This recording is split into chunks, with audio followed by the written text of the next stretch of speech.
I'm happy to introduce Columbia College alum Angela Davis Fegan back to campus tonight for making a protest spell, Denim, Blood, and Roses. Fegan will speak to the material practicalities of producing a social practice work while emphasizing the symbolism and the processes behind it. Angela Davis Fegan is a native of Chicago's South Side. She received her BFA in Fine Arts from New York's Parsons School of Design and her MFA in Interdisciplinary Book and Paper Arts from Columbia College, Chicago. Angela has mounted shows at Chicago Artists Coalition, the DePaul Art Museum, the Center for Book Arts in New York, the University of Chicago's Arts Incubator and Center for the Study of Gender and Sexuality, the Hyde Park Art Center, SAIC's Sullivan Galleries, Columbia's Glass Curtain Gallery, Spaces in Ohio, and Co-Prosperity. She's held residencies at Connecticut College and Hambidge Center in Georgia, Revolve from North Carolina, Project Row Houses in Texas, and Women's Studio Workshop in New York. Her work has been selected for book covers, including The Truth About Dolls by Jamila Woods, Secondhand by Maya Marshall, All Blue So Late by Laura Swearingen-Steadwell, and Super Sad Black Girl by Diamond Sharp. Her Lavender Menace poster project has been written up by The Offing, an LA Review of Books, Hyperallergic, Chicago Magazine, Go Magazine, Pop Sugar, The Chicago Reader, and Newcity. Please join me in welcoming Angela Davis Fegan to the stage. I'm going to try and explain some things about process and the chemical and material things that are interesting to me. And so there'll be subject matter that's going to show up in the work, but I'm not necessarily going to address it directly. We can talk about that in the Q&A. But I'm going to focus on like the way I approach art making. Because to try and control what the content is beyond my realm of control anyway. It's up to your interpretation. So just to talk about these images that are in front of me right now, this is me manually cutting down denim into 1-inch squares before putting it in the beater to make paper by hand. Those are former edible containers that used to be full of my menstrual blood that I threw on a bunch of posters under the new moon in Scorpio. And then that is blood mixed with copper on a sheet of handmade paper full of rose petals. So just some visual examples of how these things continue to show up in my work. So I wanted to talk about why I use denim.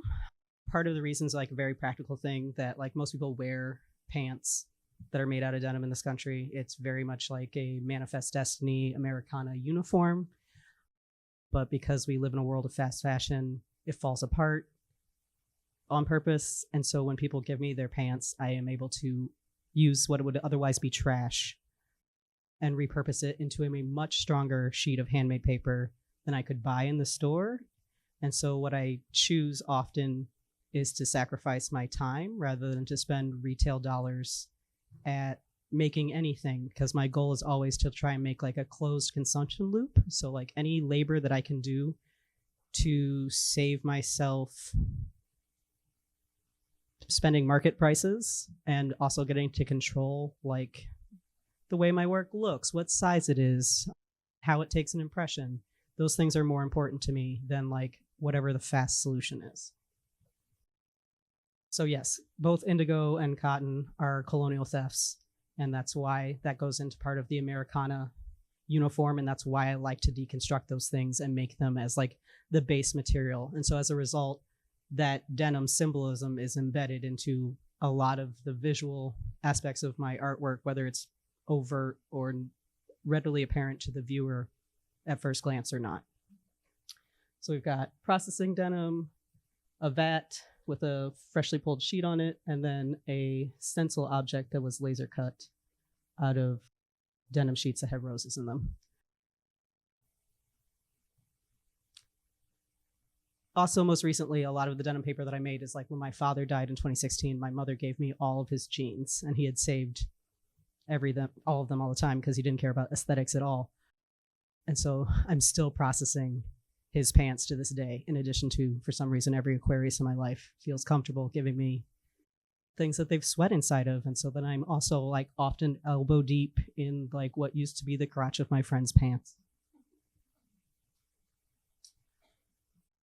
So the reason why I started using blood in my artwork was in college because my Latin American history teacher who I didn't even like knew me well enough to decide that I should be focusing on studying the work of Ana Mendieta. And what she said about blood is that it both gives name to a crime, but it is also a life source, right? And so a lot of her practice involved like Santeria and trying to reclaim Cuban traditions that she lost by being forced to immigrate to Iowa and be assimilated through Project Peter Pan, where they took like lots of Cuban children and tried to indoctrinate them into like Americana. But I thought that the way that she used it in performance and ritual was very interesting. And blood just became another art material that my body produces for free. I have a Diva cup. I can save it in any glass airtight container. And it's became a way to like sign the work without signing it, because I was making so many posters that I was giving away for free or having people steal out of bar bathrooms. It's not ideal to encourage someone to do vandalism, but it's like, oh, also I editioned and signed this print. So like, please tip CPD off to me immediately. But by putting my blood on it, it's like part of the alchemy and the chemical processes that reference all the things that go into paper making and its hydrogen bonds, etc. So that's actually the image from one of the books that was shouted out in my bio. And then that's me putting blood around the entire circumference of the Gallery of Cocup's Prosperity Sphere earlier last year as part of a ritual to try and exorcise some of the Irish mafia demons from Bridgeport while simultaneously protecting the people who decided to gather there, because we were trying to run interference on Paul Vallis. And I think it worked. He did not get elected. So roses, to me, have always been part of like a leftist symbolism because of the Socialist Party, like bread and roses. But usually what happens is that I love flowers. And when people give me flowers, I immediately dry them and save them. And so I have a lot of glass bottles full of dried flowers in my house all the time, charging on altars. They kind of go through different stations through like my personal sphere before they ever make it into the artwork. But I don't know, it's an organic material, and I love the contrast of like a delicate rose petal that's now dyed being held in a very strong substrate like denim. And so I'm primarily a letterpress printer, which is something that I learned to do here at Columbia through the former Center for Book, RIP. And I came to this program because I wanted to learn how books were made, because I'm an avid reader, and it was the only thing that I wasn't allowed to do as an undergrad. So like, I also love lithography and etching, and I won't pretend that I like linoleum cut, but I can do that. But letterpress, even though it seems like it's something that's very slow, the appeal of that as a multiple machine, as a way to like disseminate a message on a much larger scale than, you know, you can't paint multiples that quickly. It's not as fast as, say, the internet, but anything that I have labored over and made with my hands that I then pass on to another person is different than when they just share an image of my work online. I am fostering a different relationship. Part of my writing practice goes to the constraints of the press, like hand setting things in type. You really have to think about what it is you're saying. And you often are constrained by like, there aren't enough letters in that line size, in that typeface that you want in the drawer. And so how are you going to pivot? And so that very much is like the medium is the message. And so, you know, I write everything out by hand and draft slogans all the time before I ever set anything in type. But the press, because I've chosen this constraint, is definitely part of like the way that the messaging gets made. Also that I am always doing a hypertext and cannibalizing old work and printing over it. So there are layers and layers of information. So it's kind of like making a spell. It might not be, again, very obvious from first glance, but there's always like a second or a third reading in the layering of my work. But I love that a letterpress poster can go places that like a page in a book can't. So like, yes, it is a form of like book arts and part of that type of history of craft, but a letterpress poster I found can go to a bar bathroom, can go to a protest, can be in a gallery, and go into somebody's house and continue to do that thing in a continuous cycle. So I gave away like more than 2,000 letterpress objects at Dyke March in 2015 as part of my MFA thesis that I started here at the school. And a lot of those posters made it back into the street in 2016 at the Women's March. You know, people sent me photos. I didn't coordinate any of that. Or anybody who was in Chicago and went to a protest for Black Lives Matter or queer advocacy during a certain period of time, they've all moved on to another city. And so I will have friends who sent me a picture of like, hi, I'm at this person's house and your artwork is in their bedroom. Do you know them? I'm like, no, I have no idea who that is at all. But for me, that's the more satisfying part of like making physical evidence of building an in real life network, right? Giving people posters as rewards for showing up. Like you showed up and participated in this demonstration. And since I made this artwork for you, I'm not going to sell it to you. I'm going to give it to you because I did not want to aestheticize your oppression and sell it back to you for a profit. That's what fashion does. So these are a lot of different examples of use of denim that are not just book arts, letterpress posters, printing directly on denim, printing on things that are denim and then drawing on top of them, making entire letterpress jumpsuits. That's actually a install shot of one of the walls from my MFA thesis from 2015. Or even that same thesis where it said, we are powerful and dangerous, that O repurposed and attached a wood panel on a sheet, on top of sheets of handmade paper. And then next to it, it fully realized as like a figurative piece made out of other cut up letterpress things. So I don't throw anything away. The point is that I'm always cannibalizing myself as a way to like amass a bunch of material and then use every little bit of it up. I like to call it recycling, but it's really about me being able to sustain my own practice. That like future me will always have art materials to make art with, whether I sell anything or don't.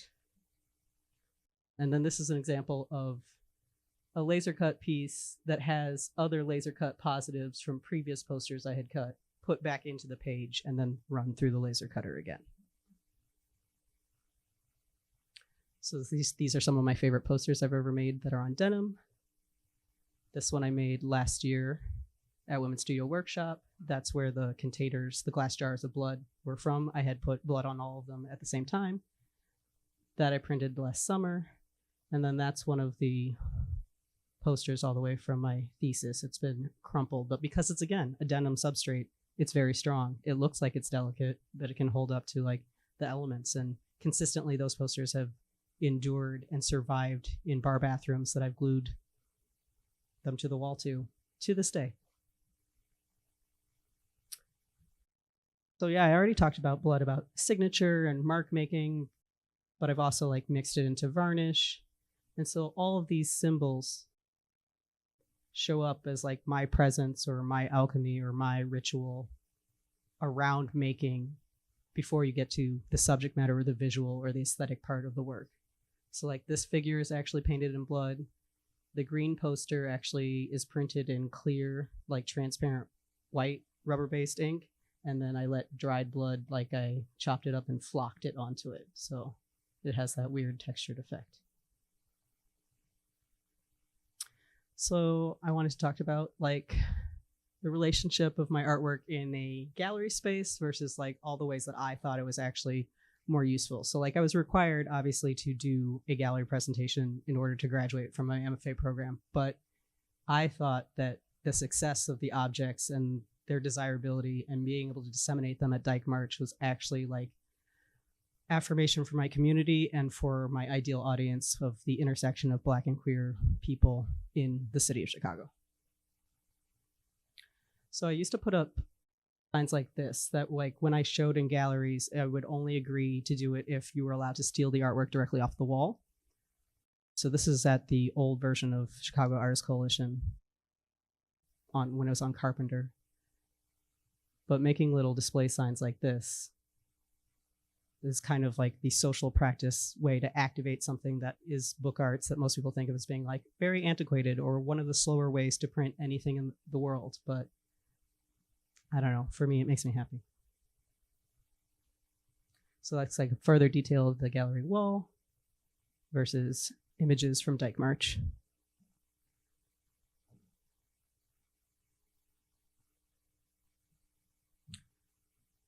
And then these are the greatest hits of like bar bathrooms in the city of Chicago between, say, 2014 and 2021. So sometimes I get permission and get to tile the entire wall. And then people will graffiti it right on top of it. You like have to be not in your ego about that. Like the point is that I'm jumping off the public conversation that's already happening on bar walls anyway. But this was the least popular poster I've ever made amongst white lesbians. I could not get them to hold something that said reparate on it. They're like, I don't know what that is. Get that away from me. This beautiful photo was actually taken by Jasmine Clark, who works here at Columbia. Is he in the audience? Most of my very beautiful photographs were taken by Jasmine. But this is the empty bottle. I got a propeller grant in 2016. It's like a joint between Three Walls and Gallery 400 thing. I don't know if it exists anymore. But they let me buy illegal paint markers and let me have people draw on the bathroom walls in response to text prompts. So like I would cut vinyl that had like one thematic question. Everybody could write their answers, and then everyone would get a poster as a participation award, like again, for showing up. So this is at the Empty Bottle during their bottle brunch on Sundays. We have examples from Cole's Bar. So that's actually handmade paper that was laser etched in the center. Danny's Bar, which no longer exists, used to be in Wicker Park. That was their off chances themed Valentine's Day party. And so I was trying to write something that was to the intersection of like, why do I hate the consumerism of Valentine's Day? And also, how do I reference Martin Luther King because it's Black History Month? So I don't have any copies of that poster because it was too popular. And then this is Beauty Bar from the same era as the bottle brunch before. So there we have former faculty of SAIC, A. Preston Mint, who used to run Off Chances and Chances Dances, responding to my text question of how do you demonstrate care? All right, and so this is everybody's conglomerative answer. So kind of another revisiting bathroom wall as message board, but like in analog form.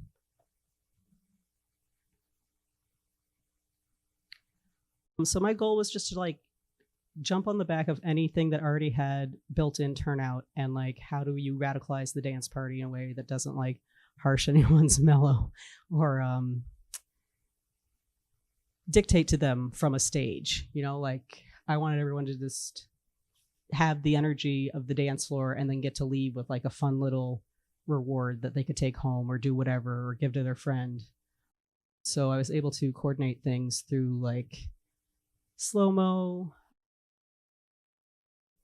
things at the Burlington, things at Kohl's, things at Beauty Bar, all these little queer dance parties that happen all over Chicago. It was important for me to like not be tied to any one space because we live in the most segregated city in America. And so like all those stratified things about class and race and gender happen in every single room that exists in the city. And so you have to go to many of them to be able to like try and connect people in the through line.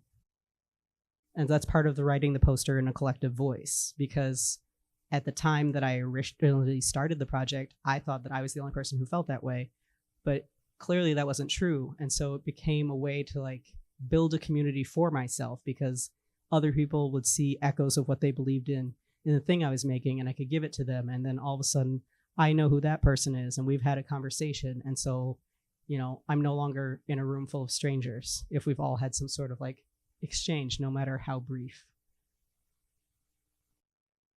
This poster that Kristen Kaz is holding, who I believe is faculty here, maybe she used to be. She used to do communication stuff. But that's a project I did in 2019. Again, I got another Propeller grant, and it was about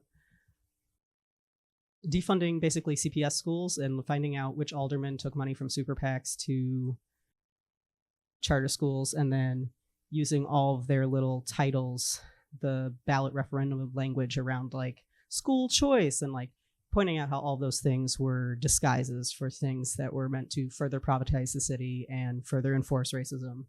And then just putting that up during the primaries, because it's the Irish Mafia made it so that the primaries are always like snowing. It's March or it's February. And so it's hard to get voter turnout anyway, because we live in such a democratic state. People don't feel like they have to participate in that part of the election. And so I've made a lot of poster projects around trying to like, it's February, it's still fine to go outside. We should still be like trying to build coalitions instead of staying in silos. So that's the poster Kaza has about school choice.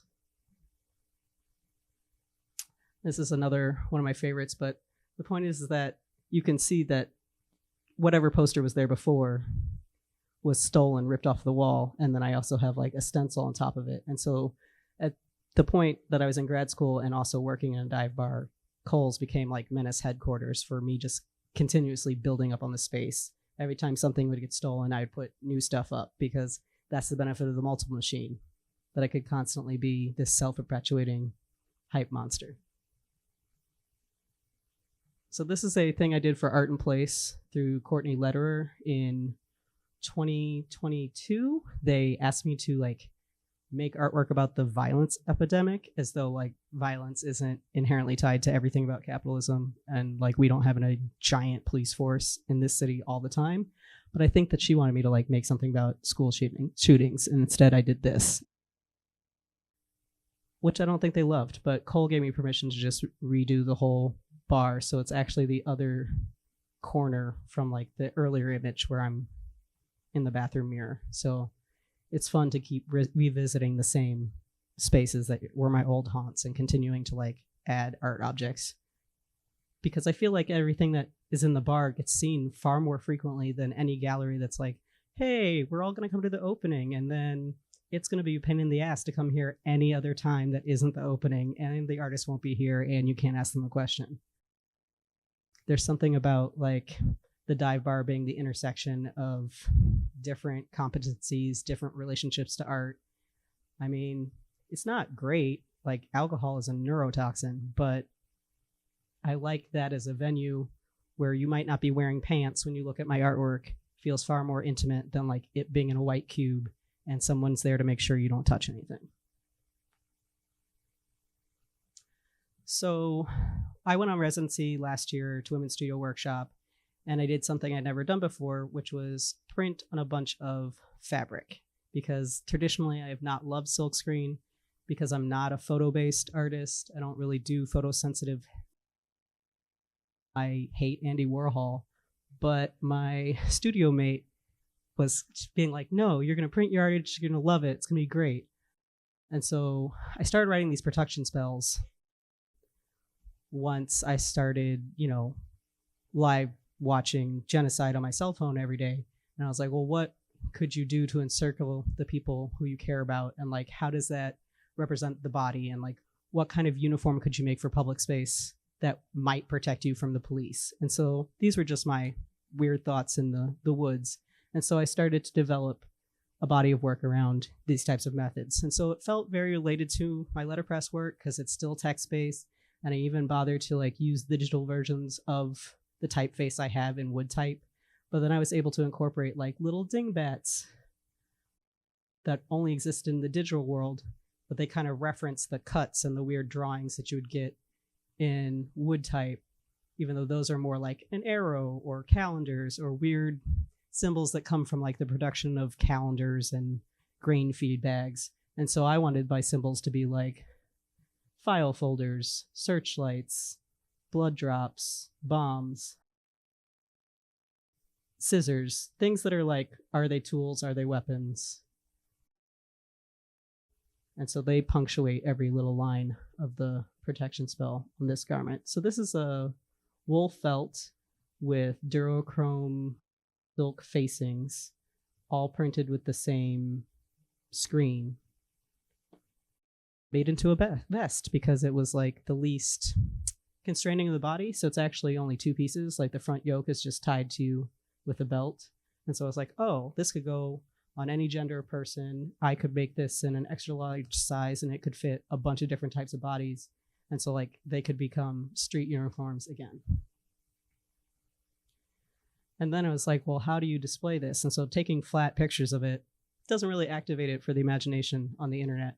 And so I started putting all my friends in these garments as I like slowly built them one by one. So the bottom close-up image is actually the back panel of a jacket that I made out of letterpress prints. So I took letterpress prints that I had already done on denim paper and then coated them with a thinned out version of what is essentially a Japanese gelatin, and then stitched them together in the same style that I had been making these quilt back jackets out of all the pieces of all the garments that I made, because then I became more obsessed with the trash and like saving all the scraps and sewing together all sorts of weird triangles and piecing these objects together in this very fastidious way, more so than like having a piece of yardage that is all one uniform thing that covers the body. Like, that's cool. It does something different aesthetically, but also saving all these sewing scraps from making these garments and then making them back into handmade paper. So really just trying to tie all the processes that I'm already doing back to the body, back to making something sustainable and not generate waste. Though I will admit that like making paper by hand involves a lot of water, and that's not super socially responsible. So there's another example of like my social practice thing about the alderman trying to defund all the schools, being held by a teaching artist who's also a bartender, Logan Square. That's me putting the same poster series up in Simone's.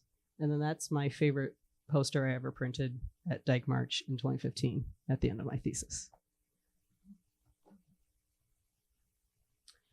So I had a solo show at Co-Prosperity Sphere in 2023. And the reason why I picked that space is because I felt like it sat directly on a racial fault line, which is the same one that I have lived on my whole life. And I was like, you have to give me this storefront window so I can antagonize Bridgeport all the time. And the 32nd Street side, I covered all the windows with just every letterpress poster I had in my studio from all different years. And then the Morgan window was like all the figurative portraits I made out of my letterpress scraps and refuse during lockdown. So like the first 3 years of the pandemic, time didn't seem like it was a big deal. And it's like, well, what do I do with my practice? I can't activate public space. I'm not hanging out in the bar. I was living in North Carolina, so I didn't have access to my press. But I was able to save all those objects and like make them into the bodies that I wanted to protect or were addressed by the work in the first place. And so kind of exalt them to this affinity level, I don't know, for prosperity. And then this is a photo of all the queer and women identified people who came to my show who make up the community that I'm always trying to protect. They posed with me for my opening. And so just trying to show like the social aspect, the portraiture aspect, and then like posters about protecting the body or infringements on the body via the police, endless pandemic, racism, etc. So I then had the opportunity to do a spell, which I talked about earlier, against Paul Vallis and, you know, the Irish Mafia in general. But it was through using that same show, I was able to build an altar in front of this painting and then encircled the gallery in blood, gave a little sermon about like all the dailies, their connection to my Irish family, which, you know, biologically there is none, but just like the idea that the same people have been in power both of my parents' entire life, and that it was the first time that we had an alderman of Bridgeport who's not Irish, who's not related to a daily. She endorsed Paul Vallis. She's no champion, but I'm still glad it's Nicole Lee and not the dude who's in jail. And then that's us in front of his house. So I took a gang of like 14 art nerds who all carried devotional candles I had cut the vinyl for. They were all different verbs that had to do with like germination, protection, spring. We did this at the equinox, so it was 3, 2, 1, 2, 3. And I felt like we walked through a portal and we excavated like this terrible history of this neighborhood that I spend a lot of time in because it's where my studio is, but it's not anywhere I would ever pick to live.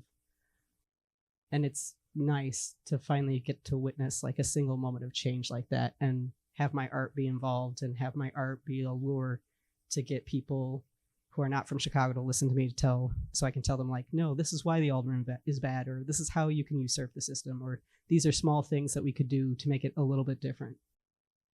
Because the collectivity and the sharing of the information and like the making special out of little daily things that are very tedious and uncomfortable, like voting, is how we survive.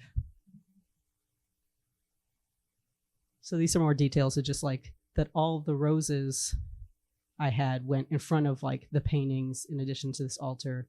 I also transformed their bathroom very much in the style of like I had done at Beauty Bar and The Empty Bottle and Off Chances, with a prompt and they put a weird light in there. So it felt like it was doing all the things to activate the space, and like it's a bar bathroom, it's in the street, it's outside. It wasn't like white cube gallery inside TM only available during these hours. Like anybody who walked by the neighborhood could see the work, and that is always my goal. So these are more detailed shots of like the candles and lighting them. The show is called Deep Needles, so they all have needles on them. All these photos were taken by Jasmine.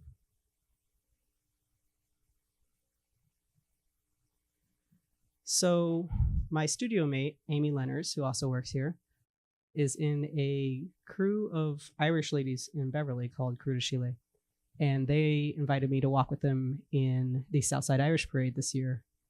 And I was so hype about it because I was like, Ireland is the only country that's been very, very vocal that is like I have ancestry from, that said Free Palestine. And it's like, was able to make watermelons out of like scraps of Southside Irish socks, shirts I had, and other capes I had made. And so I have like watermelons, motifs from this fabric I have from Ghana, and then Irish themed clothing from my dead Irish relatives. So we've got like Black Diaspora, we've got Liberation, the Freedom Fruit, and we've got Black Diaspora represent my mother's family. This was the fun thing to do to like, it wasn't my art practice TM, but like to practice all the skills that would come into making this garment production leading up to this solo show I had at the end of this summer. But we also passed out print ephemera. And so being able to activate those two things at once, I started to hone in on all the skills of like, ideally I would like to have a street team that wears clothes that don't have to be just me, that give away thousands of objects at a time. And since Dyke March hasn't happened in several years now because of the pandemic, I was trying to radicalize the Southside Irish Parade instead.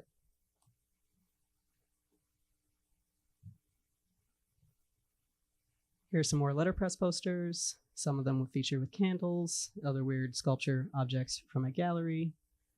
I do love the use of like scissors and hole punches and other cut things from letterpress as emblems. But sometimes I do like to wear the pictorial. So there's like a lino cut behind this 3-color letterpress print.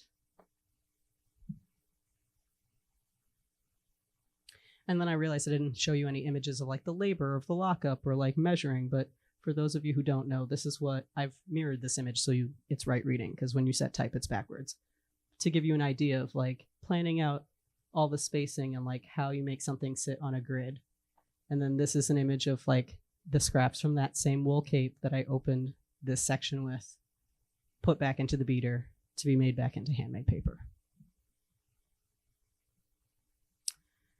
And so now I'm going to talk a little bit about the show that I just took down. So this is my brother and his wife at the Golden Hour behind the Shed Aquarium, because I think that's the best view of the skyline.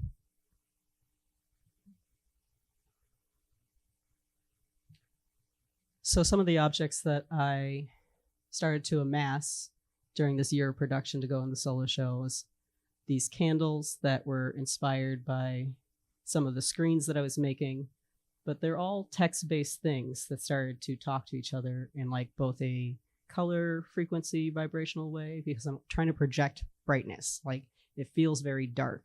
And so the brighter I can make something, or the more like pop or sugary while having like a very subversive message, the more likely I am to like catch your eye for a moment. And so making these things kind of like vibrate together is key to building an environment that feels very interactive with like lots of textures and layers and things to consider. So even though you might not look at all of it, like one thing is going to seduce you. And then this is just a detail of like a sleeve of that watermelon coat, of like all the different scraps of things that I printed pieced together. And then we have another lockup. We have a survey of like all the paper I made at Women's Studio Workshop, either plain denim, black denim, hybrid black and blue denim together, denim mixed with lavender plant, so it's got that teal because of all the chlorophyll from the leaves, and then like the one pair of pants I had that had some elastine in it got tangled with the denim and made this very strange texture that looks like carpet, and that was the most fun to print on. And then this is me printing yardage to give you an idea of like you can print 6 yards at a time if you have a big enough screen and like a registration system, but then you got to heat set it all. And then that's one of the jackets in progress, just to give you an idea of like all the steps and the tiny labors that go into amassing enough things to fill a room. So I wanted the show to be so bright that it would contrast with the interior of Northeastern's camp.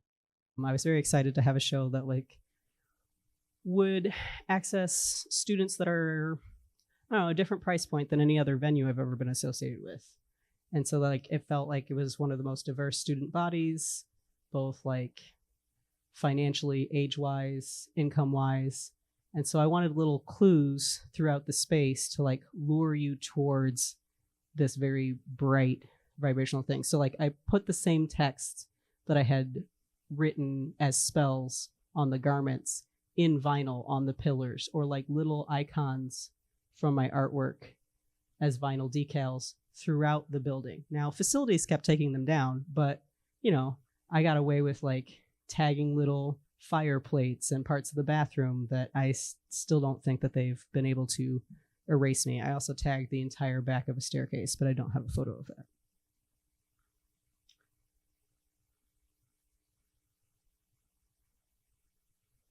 So these are just a survey of some of the garments because I couldn't possibly put everything. Also, I don't own that many mannequins, but you have the letterpress paper denim jacket at the front, and then kind of transition into like full-on looks. And I thought it was very important that when I started making garments, I wanted them to be kind of like a wearable book / armor. And so I thought that the text that I was reading that informs like the why of the work fit in all the pockets of the garments. So like each garment had a different book from my home bookshelf inserted in it, either matched for color or for theme. What happened? So this is the print wall. And so even though I made many, many copies of all these different posters, I was just trying to, I don't print consistent editions ever. I was trying to show at least one example of all the different ways that I had the same message over the course of a year. So not quite as tiled as like Taking Over the Window at Co-Prosperity Sphere, but still like enough for the eye to keep moving while filling out like the contextual information of like, what are we resisting against? And then the shrouds for the body being like the intimate care. And then the third wall being the people who are my beloveds, the Black women who never give up, who stay in my life. So we'll pivot to that soon. Another gallery view. So like a lot of these things are made out of the same materials that I would make paper out of, even if I wasn't sewing. Like this sleeve is one of my friend's pairs of pants, just truncated and made into a sleeve. That linen that was dyed twice through 2 different natural dye processes, in addition to being pieced together with silk that I silk screened here at Columbia this summer. Making full-on jumpsuits that are actually a mold I made of an animal heart in grad school that I made a digital scan of, that I then had printed as yardage and then made into a garment. So just all the different ways that I could apply print or existing printed objects and then piecing them together into making something that fits the body.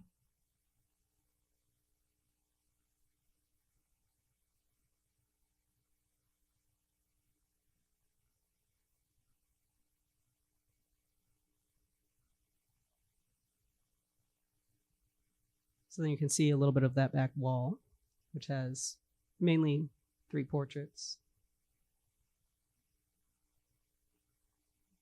And then, yes, each of these candles are surrounded by shell casings that are actually just from my uncle, who works for the high school association, and he has to fire off shots for all the track meets that he officiates.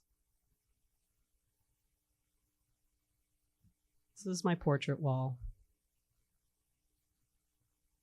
So I have, my favorite ex-girlfriend, my mother and her dog, my mother's mentor, who has also encouraged me to keep doing art, despite the fact that she's a doctor as well. Kind of just enshrined. And so they're all made out of the same materials that like everything else is made of. Like all these pieces are made out of denim handmade paper. The body's applied to the surface, but there's also like fabric embedded in it, and I don't know, just a fully tying the body back to the substrate, to the rendering, to it in public space, making my full, complete, closed consumption loop. So the same spell that's on the initial capes is also in the background of 2 of these portraits. And that's all I have for you.